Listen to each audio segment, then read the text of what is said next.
बिस्मिल्लाहिर्रहमानिर्रहीम। सैयद शहनशाह हुसैन नकवी हूँ।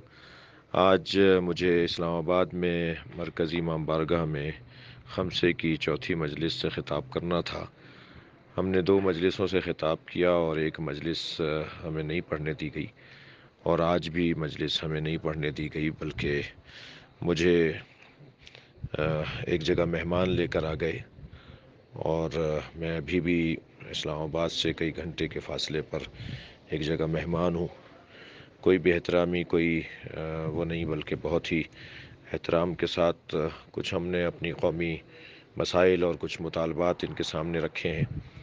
और हम मुहिब वतन पाकिस्तानी हैं। हमने हमेशा वतन से वफ़ादारी और इमाम हुसैन की आज़ादारी, ये दो ही बातों को फोकस रखा है और इन्हीं दो बातों पर अपनी तवज्जो रखी है। मैं तमाम पाकिस्तान में बसने वाले सुन्नी शिया मोहब्बत करने वालों से अपील करूँगा कि पुरअमन रहें, और अगर घर से बाहर निकले हुए हैं मेरी मोहब्बत में, तो अपने घरों को चले जाएं। कल इंशाअल्लाह सुबह के वक्त में या मैं कराची पहुँचूँगा या इंशाअल्लाह इस्लामाबाद में खमसे की 5वीं मजलिस में शिरकत करूँगा। आप तमाम मोमिनीन से गुजारिश है कि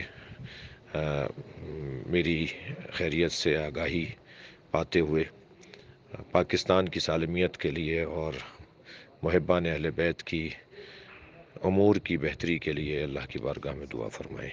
बहुत बहुत शुक्रिया।